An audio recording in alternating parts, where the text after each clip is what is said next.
Hey guys, welcome back to the video. I'm Luke. Today we're going to be discussing equity. So equity is one of the key components of a company's balance sheet. It's a source of financing that they use to purchase assets, and those assets will generate revenue for the company.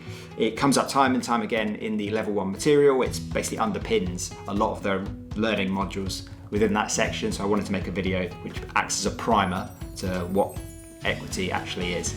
So yeah, let's get into it. Okay, so what is equity? Very simple definition. Equity is a permanent source of financing for a company provided by shareholders. So it's a source of capital that a company uses to purchase its assets, and those assets underpin the core strategy of the business, and it's a permanent source of capital. So there's no promised redemption date like you have in debt, where there's a promised date where your final debt payment is made and then the debt contract ceases to exist. There's nothing like that in equity. There's nothing like that with equity. Equity is a permanent source of financing, so it effectively never ends. It's provided on a perpetual basis by shareholders, and it has no defined maturity date, no explicit guarantee of capital repayment, nor any promise of distributions. So there's no promise of anything to shareholders. Shareholders are basically providing their capital in a hope that the company performs well. There's no guarantees of capital repayment. There's no promise of any profits being distributed out to them. Equity holders, or shareholders as they're commonly known, are basically investing in companies that they think will be able to perform well in the future and be able to make these distributions or capital repayment. But there's no guarantee of anything. There's no legal rights that the shareholders have to ask for their money back or demand dividends. Equity holders don't have that right. Whereas in contrast, debt holders do. They have the legal right to interest payments, to receive those payments, and also principal payments on scheduled dates. So the capital is provided perpetually with no maturity date. Cool. So let's sketch out how this works. So we have the company, which is also commonly referred to as the issuer, so the entity that issues equity capital. And then we also have the shareholder, so the part owner of the company who provides the equity capital, and they are commonly known as the equity holder by the curriculum, as they hold the equity capital in the business. So how does an equity relationship work? So the company receives equity capital from the shareholder. So the shareholder provides cash to the company to help fund its purchase of assets and its business operations. And then in return, the company provides the potential for a financial return plus dividends. So it's quite vague, right? The company is receiving equity capital from the shareholder, but there's a risk they may get nothing in return, the shareholder. So they're giving their capital to the company, and if the company performs well, there's a potential for significant financial return and distributions that are made from the company. So if the company does well and is profitable, the company value increasing, but also the profits that can be distributed out to the shareholder in the form of dividends. So that's the dynamic. That's how the relationship works. So equity holders or shareholders have a residual claim on the company's cash flow and assets. And this is a really important term. The curriculum likes to use this over and over again, residual claim. And residual claim means that the shareholders are due all the firm's excess cash flows and assets after mandatory debt repayments and taxes have been paid. So basically, once all stakeholders in the business have been paid, your suppliers, your employees, your lenders, and the government have been paid, whatever profits are left, i.e. your net income, your profit after tax, is due to the shareholders. So that belongs to the equity investors in the company. And what's good about owning shares is that The profits that can be due to shareholders are potentially unlimited in size if the business performs well. So if the company makes huge profits after they've made their debt payments, after they've paid their taxes, then those profits all go to the shareholder. Okay, so just as a quick example, imagine a company generates revenue of $500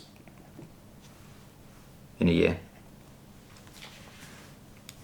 It has cost of goods sold of $100 and staff costs of $50. So it has $500 of revenue, so that's income coming in, and then $150 of operating expenses. So that $100 is going to suppliers, $50 is going to employees. So the operating profit is equal to $350. So that's basically the profit on the firm's assets.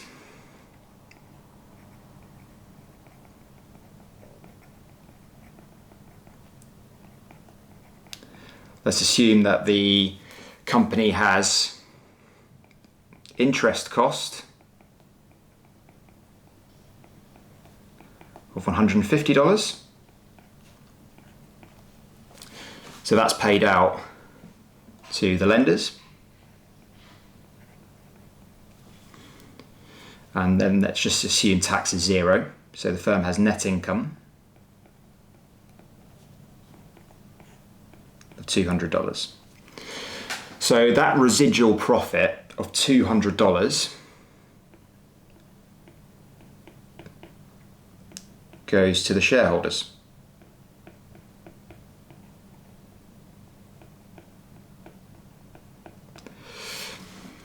Because all other stakeholders in the company have been satisfied, all their needs have been met, they've been paid, staff have been paid their salaries, suppliers have been paid what they're owed to help provide the raw materials, the lenders have been paid their fixed interest payments. So that $200 is what's due to the shareholders. And if the business generates more revenue, then there's more profit available for the shareholders. The shareholders get paid whatever is left after all other stakeholders and capital providers in the business have been paid. And then finally, just a few other points.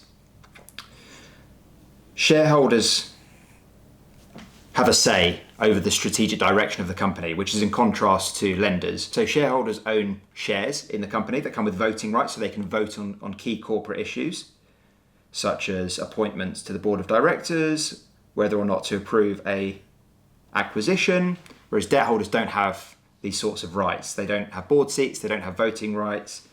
So yeah, shareholders have a say on key corporate matters.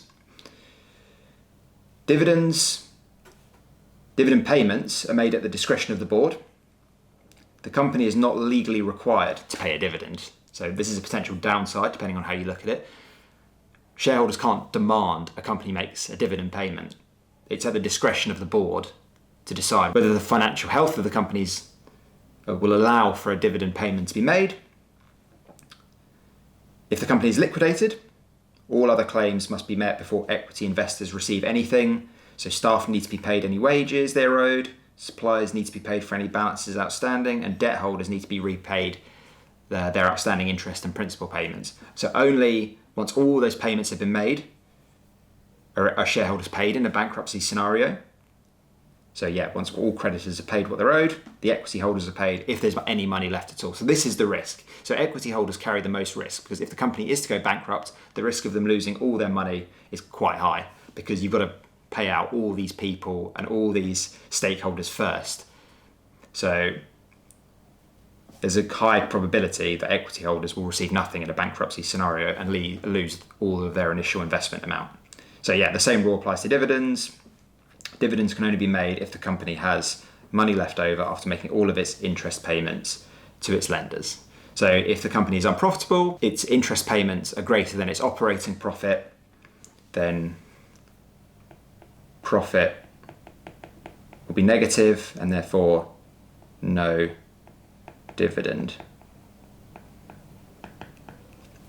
Okay, so that's everything I wanted to discuss. That was hopefully a helpful primer to what equity is, some of the features and characteristics, and how it contrasts with debt as a source of financing. Any questions, feel free to fire them off in the comments, and I'll see you guys in the next video.